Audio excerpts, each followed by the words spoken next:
you ever wondered what truly lurks beyond the campfire light? Those endless woods, the whispering wind, and the feeling that something is watching you from just beyond the trees? Tonight, we re-venturing deep into the wild, where even the bravest park rangers have been pushed to their breaking point. Welcome to 7 true camper horror stories that terrified even the park rangers. These aren't stories about ghostly legends or urban myths. They're real encounters. Moments where ordinary people, campers, hikers, even seasoned rangers came face to face with something they couldn't explain. Something that turned a peaceful night under the stars into a living nightmare. Imagine sitting by the campfire, the wood crackling, the forest silent to silent, then a faint sound behind you. A twig snaps. You tell yourself it's just an animal. But as the firelight flickers, you see a figure, not moving, just standing there, watching. And the longer you stare, the less human it looks. These are the kinds of encounters you can't unsee, the kind that follow you home, that haunt your dreams every time you close your eyes. Because once you've heard a scream in the middle of the woods and realized it wasn't human, nothing feels safe again. In this episode, we'll relive 7 chilling tales of terror from the wild, a lone camper who discovered something unholy in the wilderness, a group who learned they were being watched in the Silent Watchers, and a night gone horribly wrong in the camping trip. Then, there's the man at the rest stop, a story that will make you think twice before pulling over after dark. And don't forget the bowl, the last adventure, and the rangers, each more disturbing than the last. So, turn off the lights. Grab your blanket, and don't wander too far from the fire, because what you're about to hear might just make you rethink your next camping trip. This is Scary Dark Narrations, and these are 7 true camper horror stories that terrified even the park rangers.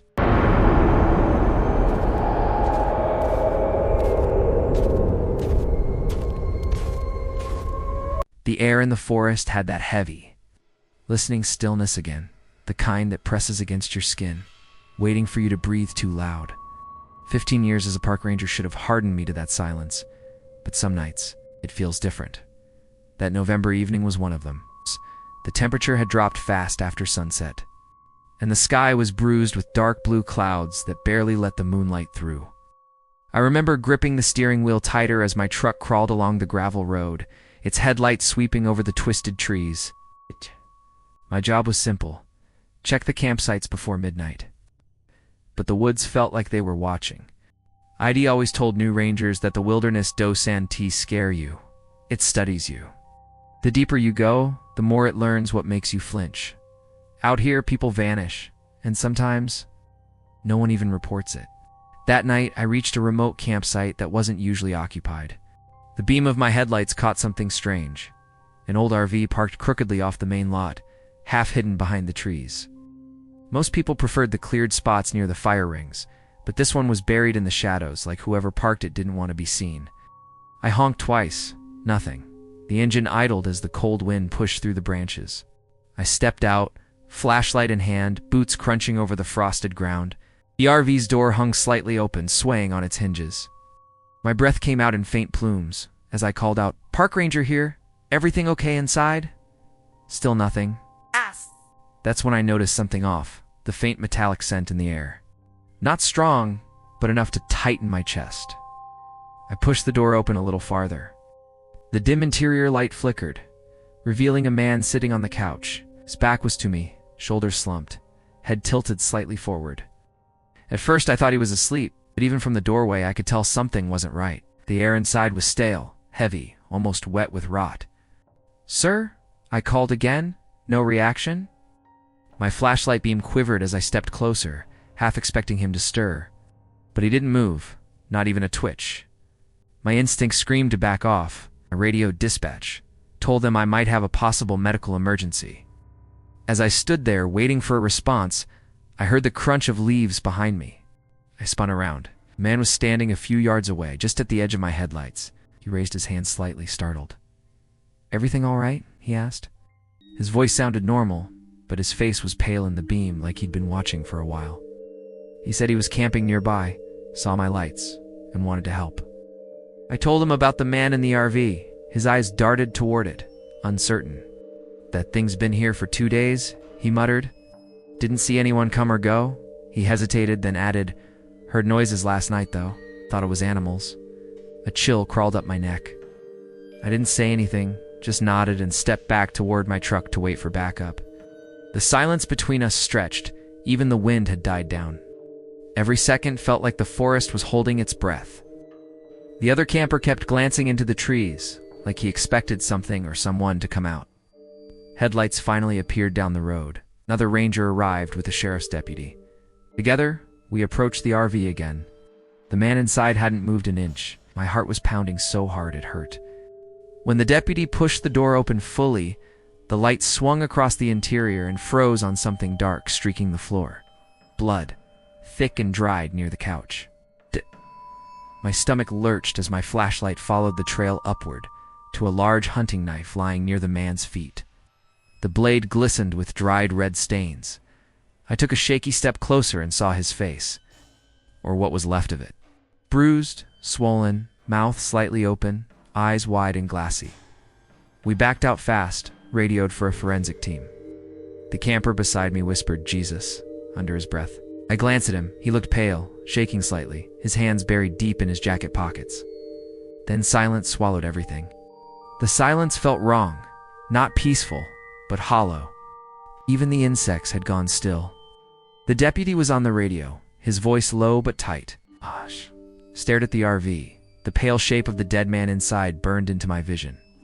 For years, I'd dealt with lost hikers, bear attacks, even suicides. But this felt deliberate. Someone had done this, and whoever it was might still be out there. We searched the surrounding area for footprints, drag marks, anything, but the wind had already erased most of it. I remember glancing at the other camper. He stood apart, eyes scanning the tree line like he was looking for movement.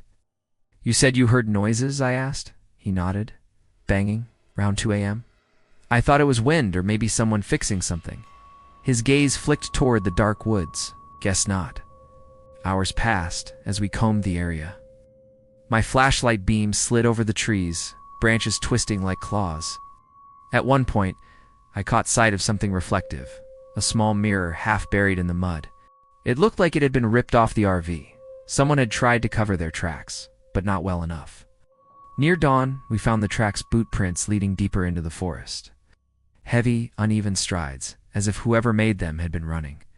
The deputy and I followed the trail for over an hour until it led to a small clearing near the old fire road. There, half collapsed under snow and vines, was a shack. Damp wood, mildew, something sour underneath, like meat gone bad. We pushed the door open. Inside, piles of torn clothing, a camp stove, and newspaper clippings taped to the walls. All of them about missing people. Dozens, maybe more. My breath caught when I noticed the photographs' faces scratched out, dates scrawled beside them in red ink. In the corner, a man sat hunched over, trembling. He looked up at us, wild eyes, hair matted, hands shaking. "You shouldn't be here," he rasped. "They're still out there." The deputy aimed his gun, shouting for him to stay still. The man didn't move. He just smiled.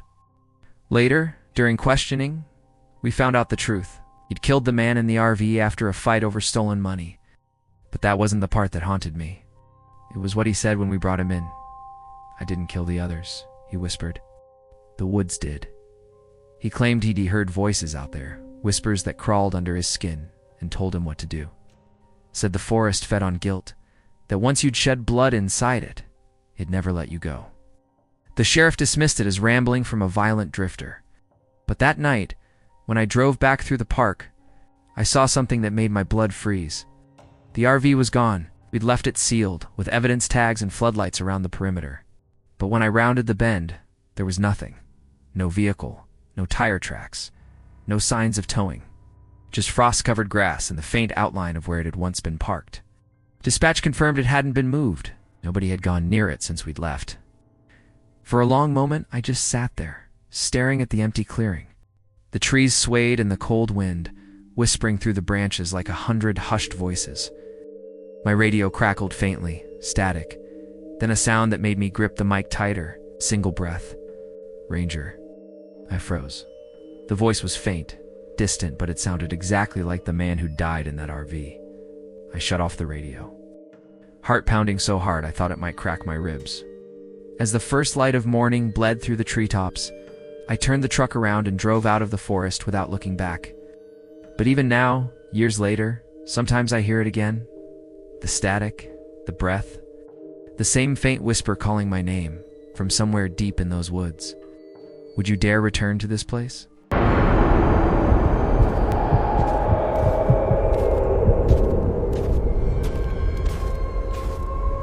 The fire crackled softly, spitting embers into the dark like sparks from a dying heartbeat. The forest pressed close around us, dense and watchful, its breath heavy with pine and damp earth. Remember thinking how alive it all felt, the subtle creak of trees shifting in the wind, the sigh of leaves brushing against each other like the woods themselves were listening. Mike, Sarah, and I were just 3 park rangers on a routine patrol, but that night didn't feel routine. Something about the air had changed. It was too still, too alert. Right. We sat in a tight circle around the campfire, our voices low, trading stories to keep the silence at bay. Mike was halfway through a tale about an old mountain rescue when his words trailed off. His head tilted slightly, a subtle movement, but enough to make Sarah and me fall quiet. The only sound was the hiss of the fire. Then Mike whispered, "You guys hear that?" His voice was fragile, like it didn't want to disturb whatever was out there. I strained my ears, holding my breath. At first nothing, just the faint rustle of leaves and the far-off cry of an owl. But then it came. A sound so deep it vibrated through my ribs. A low, guttural growl that didn't belong to any creature I'd ever heard in these woods. My skin went cold. I tried to keep my voice steady. "Bear," I said quietly, my hand already brushing the canister of pepper spray on my belt. "Stay close to the fire." The growl came again, louder this time, closer. Sarah gripped her flashlight, her knuckles white. The firelight, once warm, now flickered weakly against the suffocating dark beyond. The woods that had felt like home only minutes ago now pulsed with menace. Then a sharp snap, the unmistakable sound of a branch breaking underfoot. Every muscle in my body locked. We turned together, flashlights slicing through the dark. Pale trunks flashed by in the beams, then vanished again into blackness. "Did you hear that?" Sarah's voice trembled. I nodded, but couldn't find my words. My throat was dry as dust. Sounds weren't random. They were deliberate, heavy, measured. Something was circling us. "We need to move," I finally said, my voice barely above a whisper. We packed fast dirt over the fire, water hissing as it killed the last of the flames. The forest seemed to close in as we moved, every sound amplified. The crunch of boots on leaves, the whisper of straps as we tightened our packs. The growl followed, weaving between the trees. Faint one moment, close the next. We were being tracked. Branches scraped our arms, snagged at our clothes as we stumbled through uneven ground. The air grew colder. I heard Sarah whisper, "I think it's gone," but I knew better. The silence that followed wasn't peace, it was waiting. We pressed on, our flashlights bouncing off the trees like nervous eyes, searching for a face that wasn't there. Then something glinted ahead. Metal. I crouched, heart pounding, and swept my light over it. It was a trap, jagged steel teeth, polished from use. Big enough to take down a deer or a person. Mike's voice cracked. "That's not for bears." I felt my stomach twist. "Poachers," I said quietly. "We're on their land." The words hung in the cold air like a curse. Before I could think of what to do next, a rustle came from behind the brush. My pulse spiked. I turned my light and froze. 2 figures stepped out from the shadows, faces hidden beneath hoods. One carried a rifle slung across his shoulder. "Don't move," Mike barked, though I could hear the tremor in his voice. The taller one tilted his head slightly. The motion was slow, almost animal. He reached for the rifle, deliberate and silent. "Put it down," I said, my voice cracking. "We're park rangers. You don't want to do this?" For a moment, none of us breathed. The forest itself seemed to hold its breath with us. Then slowly the man's hand froze on the weapon. He smiled. And that smile, even in the weak beam of my flashlight, wasn't right. It was too wide, too calm. Then silence swallowed everything. For a moment, there was nothing. No movement, no sound. Just that impossible stillness stretching between us. Then the taller man finally spoke, his voice smooth and flat, as if rehearsed. "Shouldn't have come here." Mike tensed beside me. Sarah took a step back. The firelight had burned out completely, leaving us under the pale gleam of the moon. "This is protected land," I said, trying to sound firm. "Whatever you're doing here is illegal." The man's lips twitched. "Protected." He took a step forward, and I noticed something strange. His boots didn't make a sound on the leaf litter. Not a crunch. Not even a whisper. "No one protects this forest anymore," he murmured. "Not from them. Them." The word hit like a stone dropped into water. Sarah's voice trembled. "Who are you talking about?" He tilted his head again, as if listening to something we couldn't hear. "They've been watching you since the fire went out," he said. "They don't like the light." A low rumble echoed from somewhere deeper in the woods. The same growl we'd heard earlier, only this time it sounded multiplied. Layers of throats. Layers of hunger. Mike grabbed my arm. "We need to go now." We ran, branches slapping against our faces, the beam of my flashlight jerking wildly. Behind us, something moved fast. Too fast. Leaves erupted. Twigs snapped. I turned once and caught a glimpse not of men, but shapes, tall-jointed wrong. They seemed to shimmer between the trees like shadows breaking free of their anchors. The growls surrounded us. Sarah screamed, not from pain, but from terror, as her flashlight went out, plunging us into suffocating black. "Sarah," yelled, spinning toward her voice. Then nothing, just the sound of wind.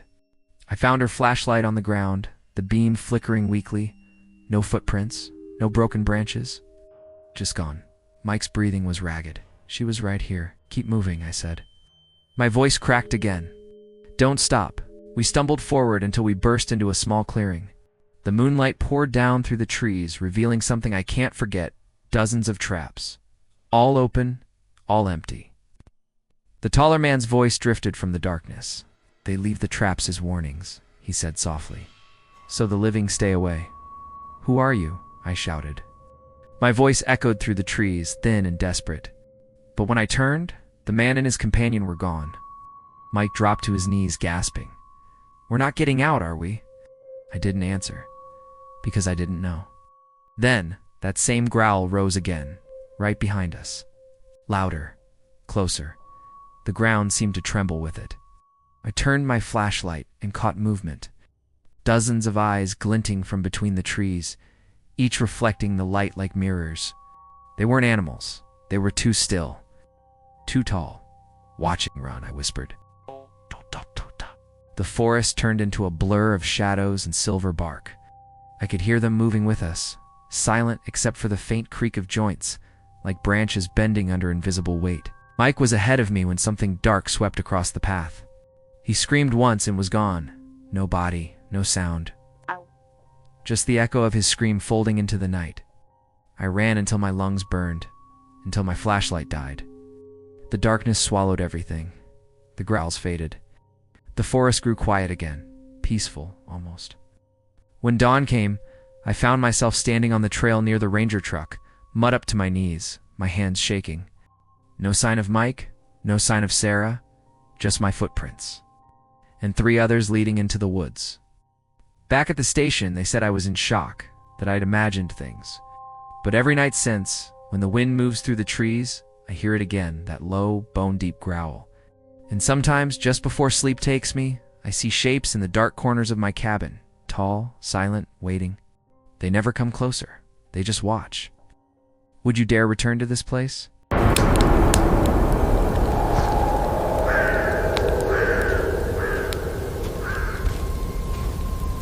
The night it happened still echoes in my head like a broken song that never ends. It began so beautifully, sunlight spilling through tall pines, laughter floating through the air, the soft hiss of bacon on a campfire skillet. We were a family out to breathe again, to live simply for a weekend. I'm Jane 63 on. That trip was supposed to remind me of what peace felt like. My husband, Carl, 77, was driving our old borrowed RV with a kind of boyish pride. Our daughter Hannah and her 6-year-old son Cade followed behind in her car, trailed by her boyfriend Thomas and his 2 sons, Nathan and Austin. We were headed to a Ward, Tennessee colony, a place so quiet it almost felt untouched by time. By the time we reached the campsite, the sun was melting into orange ribbons behind the trees. Acres of pines surrounded us, whispering in the evening breeze. The RV creaked to a stop, and the boys began unloading the tents, their laughter bouncing off the still air. Cade was chasing fireflies, his giggles the sweetest sound I'd heard in months. He felt perfect, too perfect. The next morning was gentle and golden. We ate scrambled eggs over the campfire, our mugs steaming with coffee that tasted faintly of smoke. Cade caught his first fish, a tiny shimmering thing, and ran to me shouting, "Grandma, look, I did it." His little hands trembled with pride, and I thought, this is what happiness is supposed to look like. The hours drifted by in contentment. We hiked through mossy trails, gathered pine cones, and told stories around the fire. I could almost forget how heavy life had felt lately. That evening, as the fire crackled and the sky turned navy, we noticed the RV had sunk slightly into a patch of mud near the trail. Tried pushing, shoving, even rocking it free, but it was stuck deep. That's when we heard the low hum of an engine tractor rolling toward us from the trees. The driver was a stocky man in his 30s with a scruffy beard and a faded orange cap. "Looks like y'all could use a hand," he said, smiling wide. His name was Bill. He lived on the next property over and offered to help without hesitation. He hooked a chain to the RV, gunned the engine, and pulled it free with surprising ease. We were relieved, thankful even. Carl shook his hand and offered him a beer by the fire. Bill accepted, sitting with us as the flames danced and shadows stretched long across the grass. He told us about the land, how his family had owned it for generations, how he'd grown up knowing every inch of those woods. His voice was smooth, maybe too smooth. When he mentioned a clearing where the stars looked close enough to touch, the boys' eyes lit up. Thomas grinned and said they should go stargazing later. Bill smiled again, but there was something in that smile that unsettled me, something hollow beneath the charm. "You sure it's safe?" I asked, my voice quieter than I meant it to be. Bill's eyes met mine, unblinking. "Safe as it gets out here." Thomas brushed it off, eager for adventure. He, Nathan, Austin, and little Cade grabbed flashlights and followed Bill into the woods. Their laughter faded between the trees, leaving only the crackle of fire and the whisper of wind. Hours passed. Carl and Hannah chatted, but my mind kept drifting to the dark outline of the forest. Something about it felt wrong. Too quiet. The fire dimmed, the night deepened, and the woods stood still as stone. I remember saying I'd get some rest. I kissed Carl's cheek, told Hannah not to stay up too late, and climbed into the RV. The night hummed with crickets and the distant sigh of wind through pine. I slipped into sleep easily, the air cool and calm. Then gunshots. They shattered the silence like a scream. I bolted upright, disoriented, heart pounding in my throat. Another shot, closer this time. My glasses clattered as I fumbled for them, whispering, "No, no, no." I stumbled out of the RV, and Hannah and Carl were already standing by the fire pit, their faces pale, eyes wide toward the woods. "Those were gunshots," Carl said, voice taut. "Maybe hunters?" I offered weakly. But Hannah shook her head. "Hunters don't shoot like that at night." Her voice cracked. "Where's Thomas? Where's Cade?" The woods swallowed our words, and then silence swallowed everything. A flicker of movement caught my eye. At the edge of the campsite, a figure emerged. Bill? He was alone. "Where's my son?" Hannah demanded, stepping forward. "Where's Thomas? Where's Cade?" Bill didn't answer, kept walking, slow, deliberate, his eyes flat and distant. I saw the faint glint of metal in his right hand, a gun, catching the dying light. "Bill, what's going on?"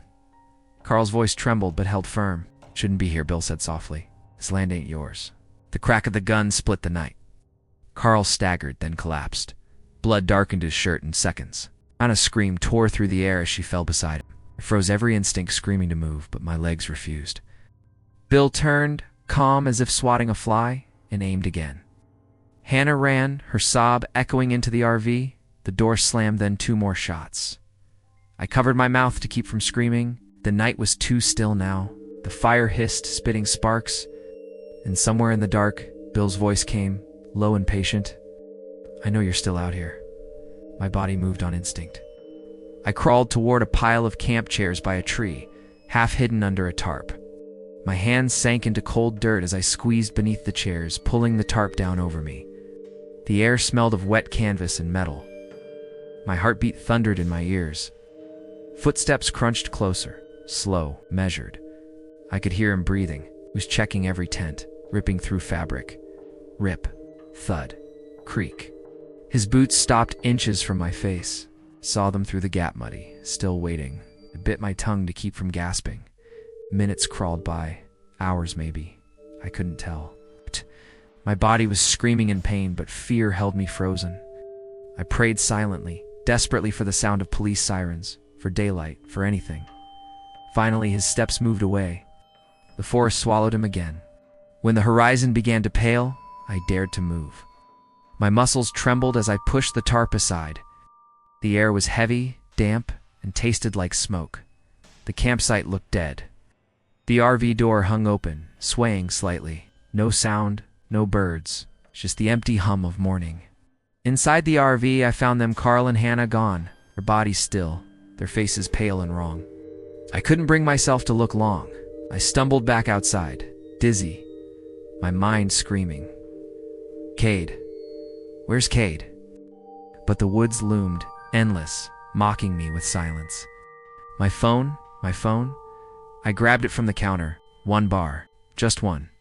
My fingers shook as I dialed 911. There's been a shooting, I whispered. My family, they're all dead. Please hurry. The operator's voice was steady, soothing, almost unreal. Stay where you are, ma'am. Help is on the way. I waited, sitting in the dirt beside the RV, staring at the tree line.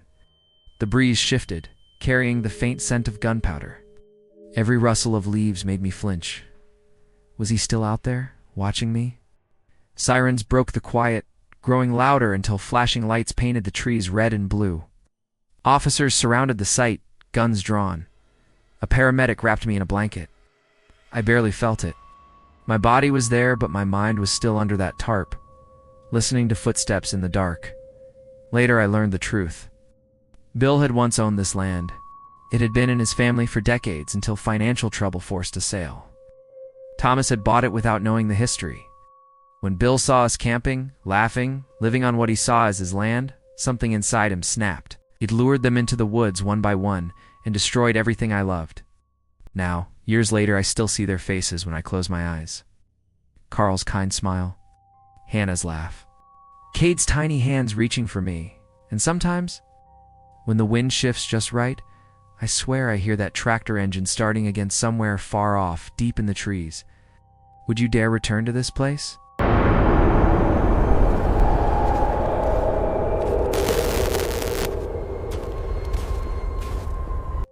The air was thick with heat and diesel as I pulled Wanderlust, my old dented RV, into a rest stop somewhere off a forgotten stretch of Texas highway. My hands ached from gripping the wheel. My eyes stung from staring at headlights and asphalt for too many miles.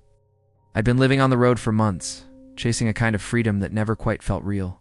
But that night, all I wanted was sleep, deep, dreamless, dead quiet sleep. The rest stop was barely more than a cracked parking lot and a flickering streetlight, humming like a dying insect. The glow barely reached the edges of the lot, leaving the corners to the dark. I killed the engine. Silence rushed in, heavy and absolute. The restroom building sat off to the side, graffiti-scarred walls. One shattered window, another boarded up. The trash can nearby overflowed, reeking faintly of decay and old coffee. No other cars, no movement. Just that lonely hum of electricity above me and the endless stretch of empty road behind. My skin prickled, a low instinct whispering that something about the place was off, but exhaustion drowned it out. I double-checked the locks, pulled the blinds, and crawled into the narrow bunk at the back.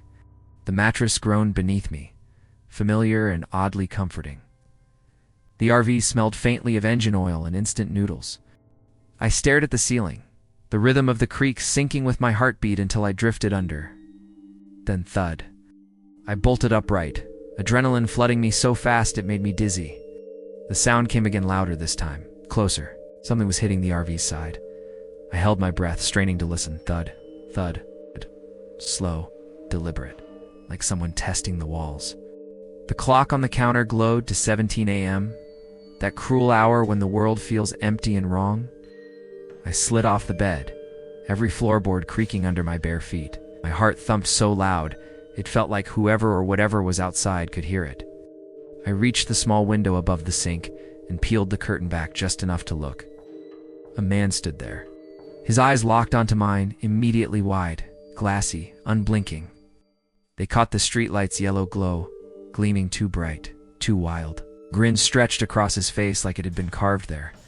His teeth were uneven, stained, his lips cracked. My stomach lurched. He raised a hand and pounded the side of the RV again. "Hey, friend," he crooned, voice muffled through the glass. Come out. Come out wherever you are." My throat went dry. "Look, I don't want any trouble," I said, my voice shaking. "Just leave me alone, okay?" He laughed, a sharp, broken sound that echoed in the still air. "Trouble? Oh, there's going to be trouble, all right, but not for me." I stumbled back, bumping into the counter. My eyes darted across the interior, searching for something to defend myself.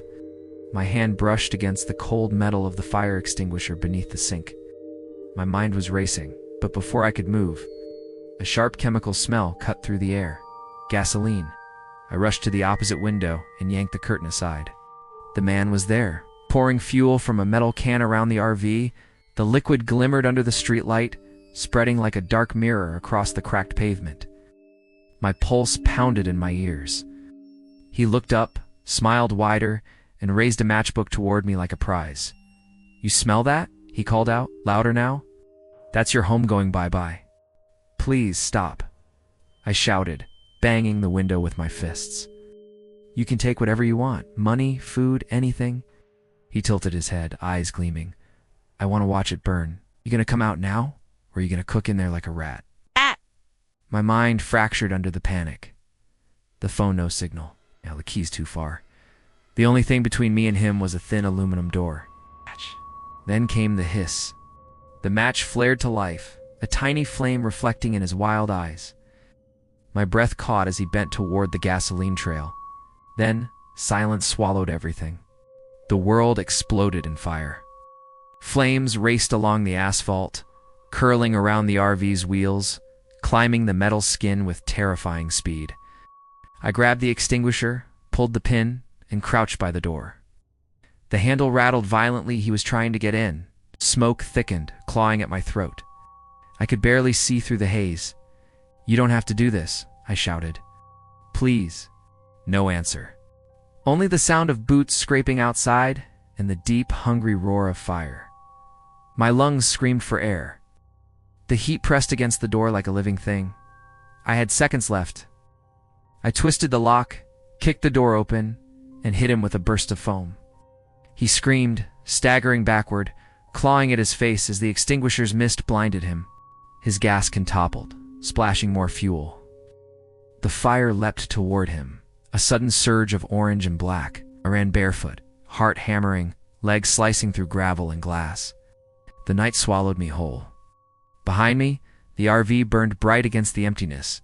My home, my life, everything I'd been running with and from. The man's screams mixed with the crackle of flames, until even that sound was gone, devoured by the wind. I reached the shoulder of the highway, the air cold and biting now. Headlights appeared in the distance, faint at first, then growing. I stumbled into the road, waving my arms, my voice breaking as I screamed for help. A pickup truck slowed, brakes squealing on the asphalt. The driver woman in her 50s, hair pulled back, eyes wide with disbelief, threw open the door. "Get in," she shouted. I climbed in, trembling so hard I could barely speak. "There's a man," I gasped. "He tried to burn my RV. He's still back there." She looked past me toward the flames licking the horizon. "I saw it from the road," she said quietly. "Thought it was an accident?" Her knuckles whitened on the steering wheel. "You're lucky you got out." Lucky. The word didn't feel real. My hands still smelled of smoke and sweat. My skin felt raw. My chest heaved with every breath, the adrenaline refusing to fade. The road stretched ahead in a blur of headlights and blacktop. We reached the next town, a small police station, buzzing neon lights flickering above the door. I stumbled out, choking on words as I tried to explain everything. The banging, the gasoline, his face, his voice. The officers listened, nodding grimly, jotting notes, their eyes hardening as I spoke. They sent a patrol. By the time they returned, Wanderlust was going to melted husk on the edge of nowhere. No footprints, no body, no sign of the man. Just the smell of burned metal and something darker underneath. They said he was probably a drifter, someone who lived off the grid, preying on travelers too tired to notice danger until it was too late.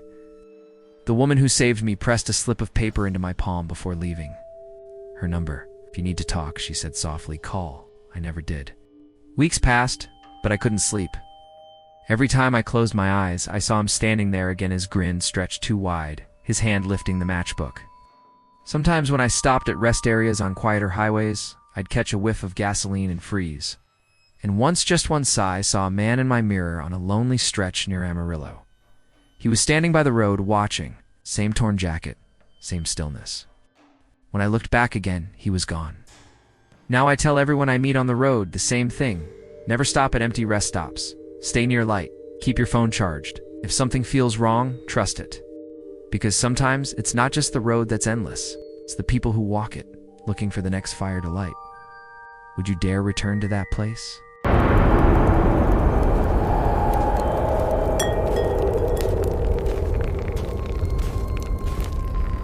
The wind off the Gulf carried a strange hum that night, something between a whisper and a sigh.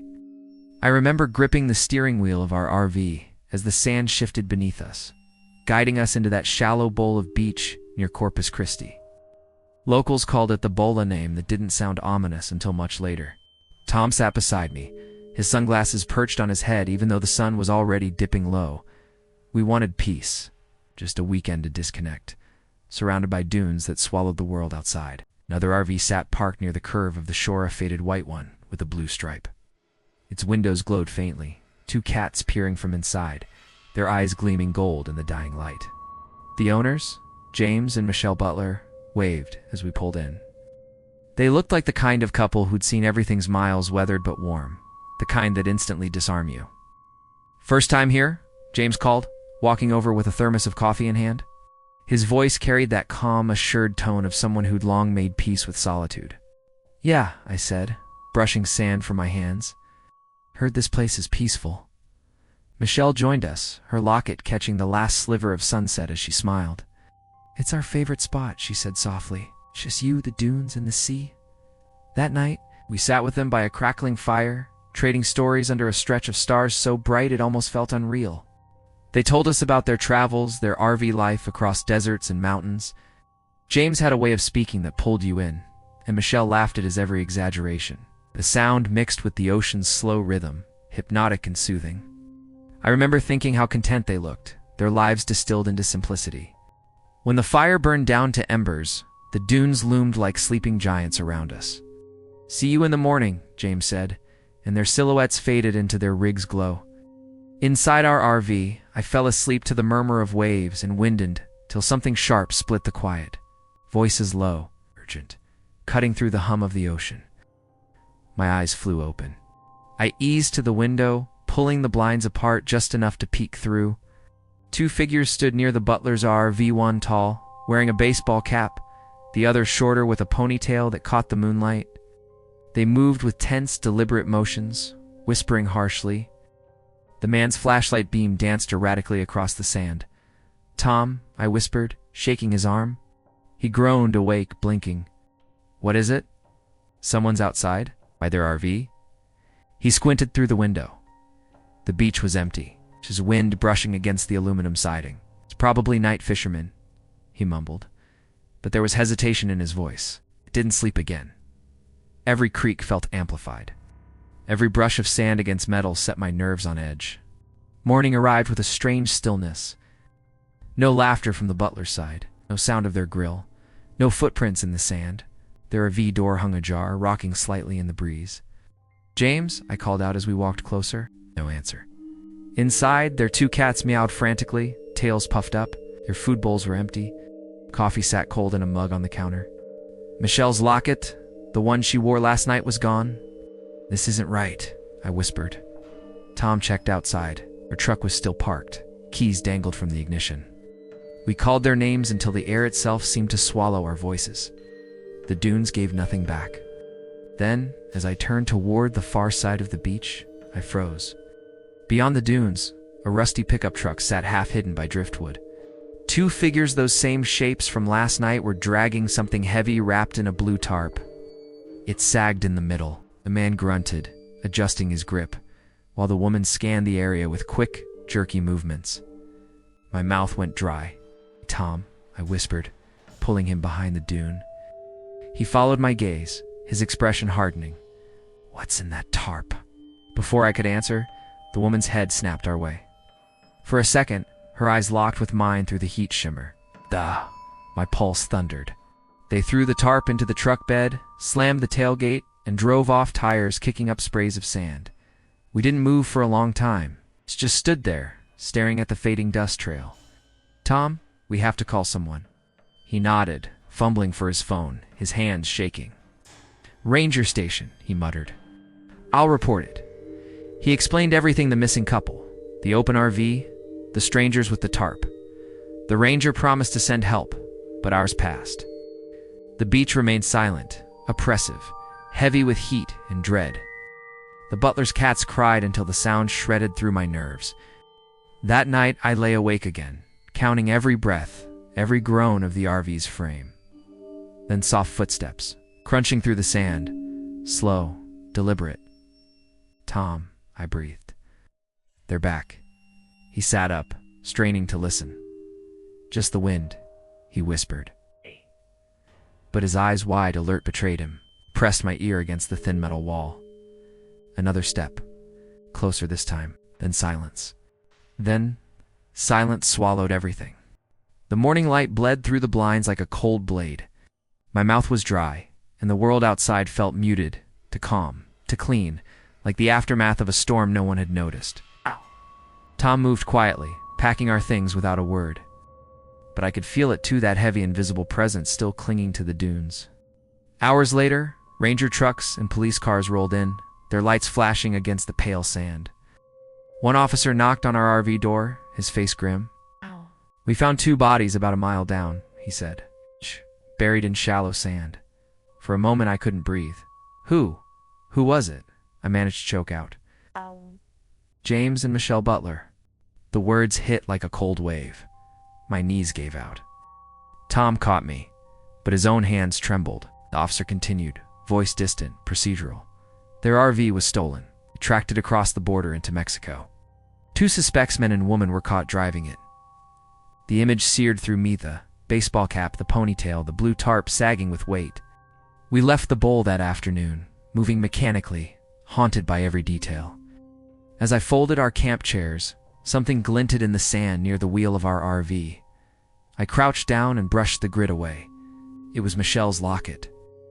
The chain tangled in seaweed, half buried, as if the beach itself was trying to return it. I opened it with shaking fingers. Inside, a photo of her and James smiled up at me, frozen in a moment that now felt impossibly distant. That night, I dreamt of the dunes again. The moonlight poured over the sand like pale milk, and two shadows stood by the water's edge, motionless. Their faces were blurred shapes in the dark. The wind carried a low sound, not quite words, more like whispers echoing in a seashell. I woke up gasping, convinced I could still hear it. Days passed, but the nightmares didn't fade. The more I tried to push them away, the more vivid they became. Sometimes I'd wake in the middle of the night, certain I heard the mewling of cats outside our window. Other times the sound of sand-shifting footsteps, circling the RV. Tom tried to brush it off, but I could see it in his eyes too. It's that same unspoken fear, that feeling that something was following us. We tried camping again months later, but even surrounded by people, I couldn't relax. Every noise made me jump. Every glance from a stranger felt wrong. Then one evening, while organizing old photos, I froze. There, in the background of a selfie Tom had taken that night at the bowl, stood two faint shapes behind the butlers or veg beyond the firelight. Their faces turned toward the camera. I didn't remember seeing them there. I stared at that photo for hours, tracing the outline of the man's hat, the woman's ponytail. The image haunted me. Since then, I've started hearing things again. When the wind brushes against the windows at night, it almost sounds like voices. Sometimes I think I catch words soft, pleading. "Help us. Other times it's different. A whisper I can't quite make out, but the tone is sharp, angry. As if someone's blaming me for watching and doing nothing. Last week, while unpacking boxes in our garage, I found something wedged behind one of our chairs. A piece of blue tarp, torn and stiff with salt. Tom swore he'd never seen it before. But I know better. I remember that color, that sagging shape, the way the light hit it as they dragged it through the sand. Now, some nights, I catch glimpses of movement near our window. Two shadows side by side, standing just beyond the glow of the porch light. Always silent, always watching. The bowl was supposed to be our escape, a quiet place to breathe, to find peace. But the ocean keeps its own memories, and sometimes gives them back. Would you dare return to this place?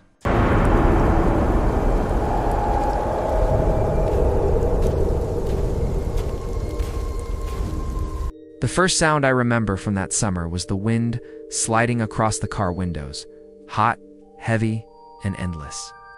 It was the summer of '97, and we were 17, convinced that nothing could touch us.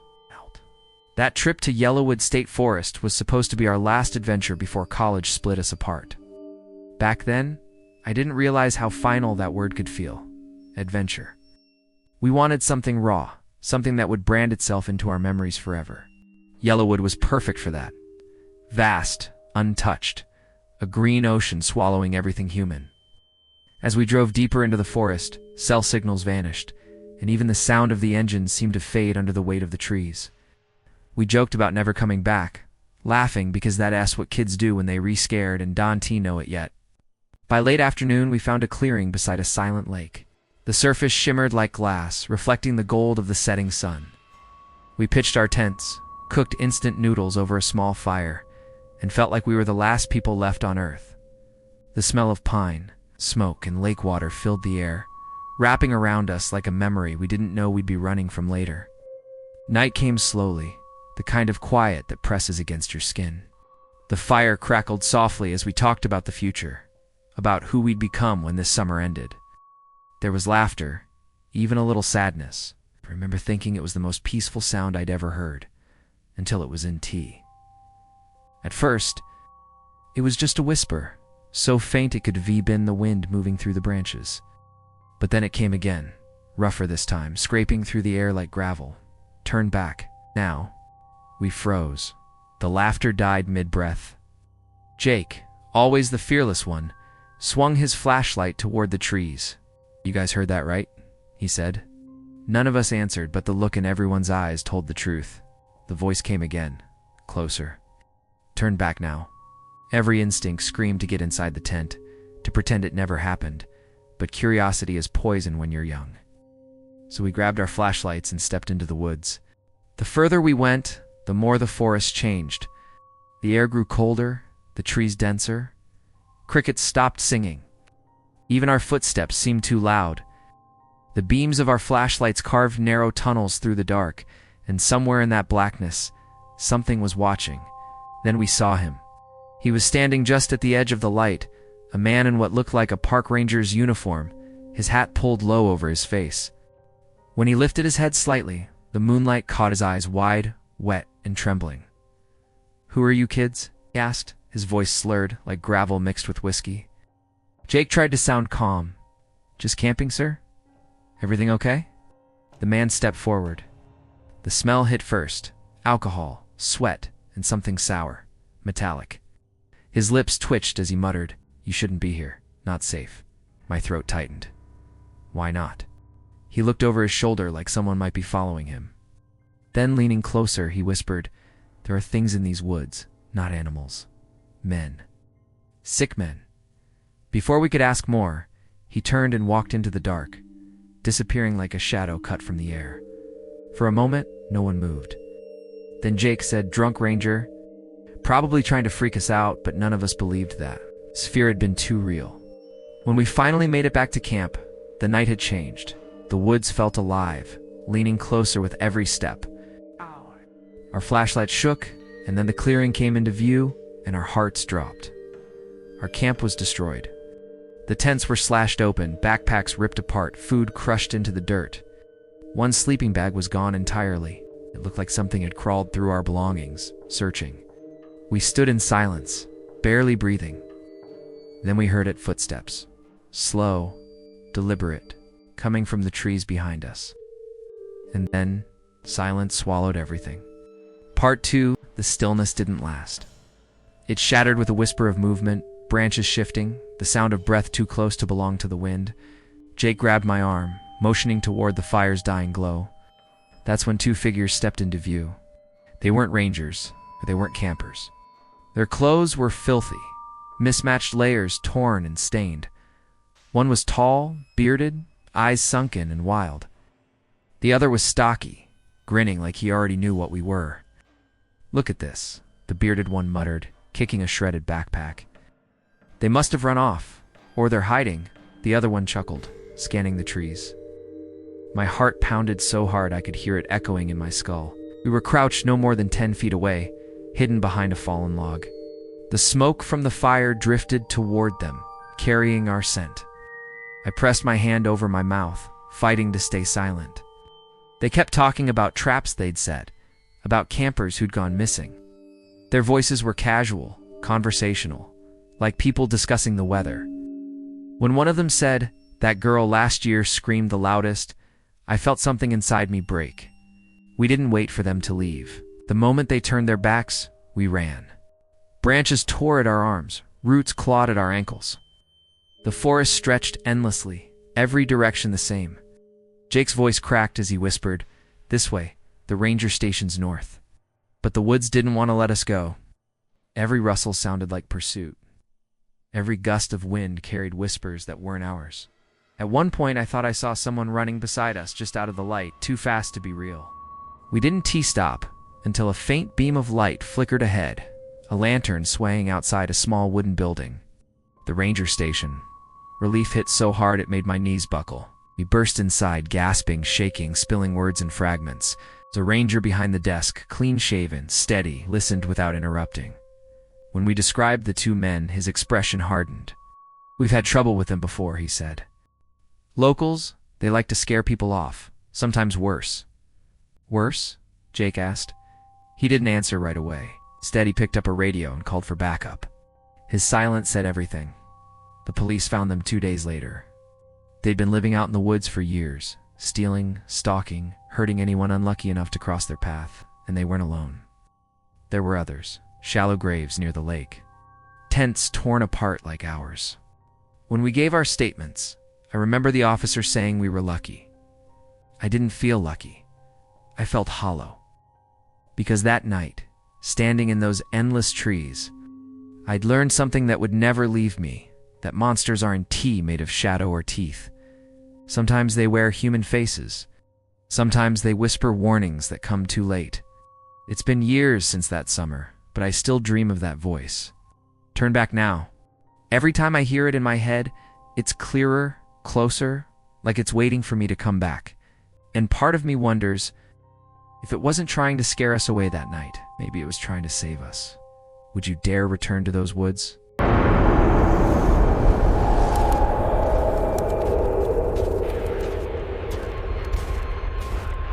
The first thing I remember about that trip was the sound of the wind pressing against the car windows. Soft at first, then building into a whisper that almost sounded like words. My parents were in the front, talking about how peaceful it would be to spend 2 weeks away from the noise of the city. I was 10, maybe 11. To me, it was supposed to be an adventure, campfires, hikes, maybe seeing a bear from a safe distance. But even then, as the trees grew taller and the sky dimmed into a bruised shade of gray, I felt something. Off, like we were driving into a place that didn't quite want us there. The forest grew thicker the deeper we went. The pines pressed so close to the road they almost brushed the sides of our car. Shadows layered upon shadows, and even in daylight, it felt like night was just waiting for permission to return. By the time we reached Black Hollow Park, my stomach had tied itself into a knot I couldn't explain. The lake was beautiful, so clear it looked like a second sky had fallen to the ground, but it didn't feel peaceful. It felt still, too still. My dad always bit the book. Got to work setting up camp. Tent, food storage, safety protocols. He checked everything twice. My mom laughed it off, saying he could have been a ranger himself.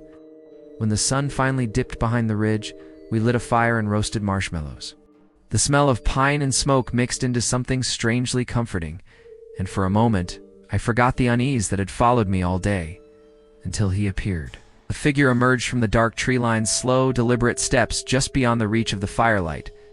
My dad's hand went to the hatchet beside him, but when the glow touched the man's chest, it caught the glint of a metal badge. "Evening, folks," he said. His uniform was crisp, but it didn't look lived in, like he'd just stepped out of a catalog photo, not the woods.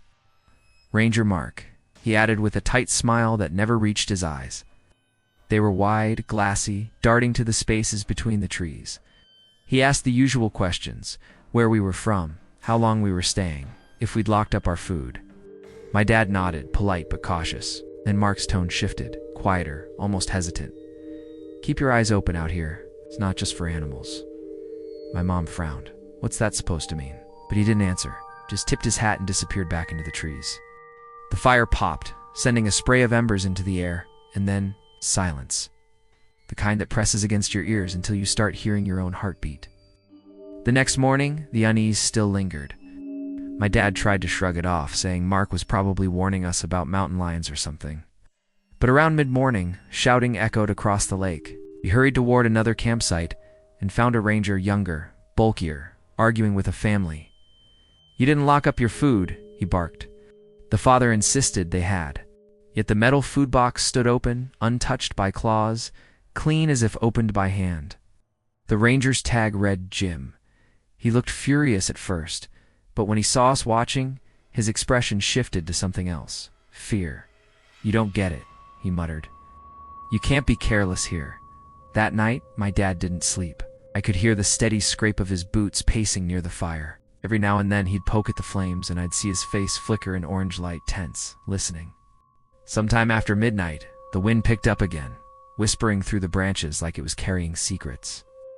Then came the rustling. It was faint at first, like footsteps on pine needles. My dad moved quietly to the tent flap and unzipped it just enough to see out. I could hear his breathing slow, measured, then a sharp inhale. He grabbed the flashlight, threw open the flap, and flicked it on. Two figures stood at the edge of the firelight. One of them was Ranger Mark. The other was a man in dark clothing, his face swallowed by shadow. Both held small bags.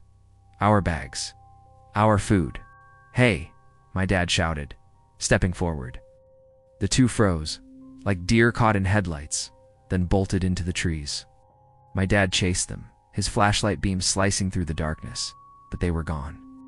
Vanished into the woods, as if they'd never been there. When he returned, his face was pale, lips tight.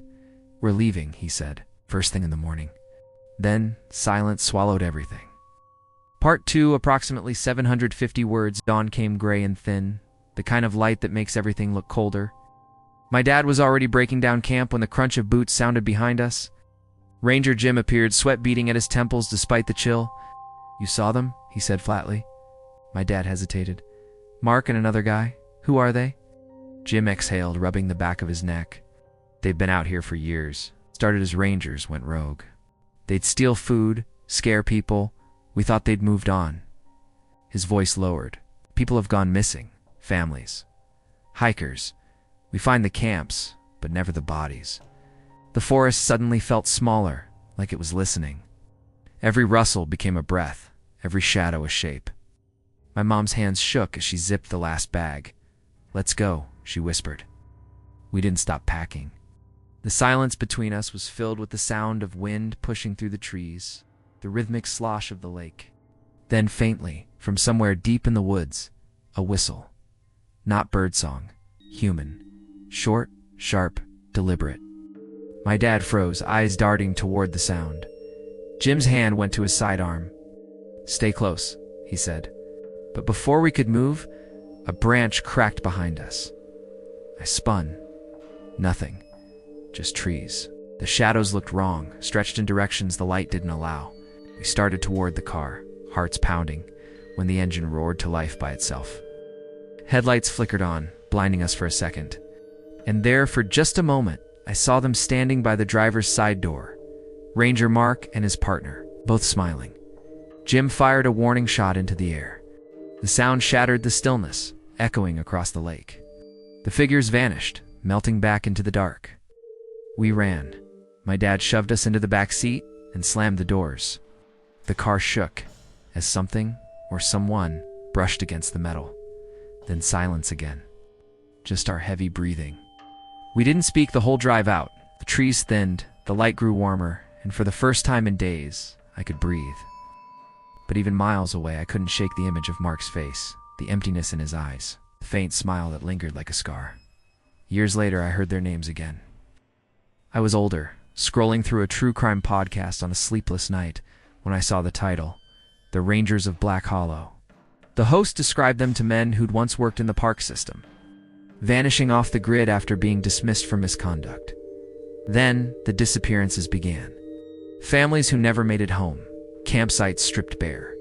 One hiker had survived barely. He told investigators he'd followed a voice calling for help into the woods and found two men waiting for him who wore ranger uniforms. They smiled and asked if he needed assistance.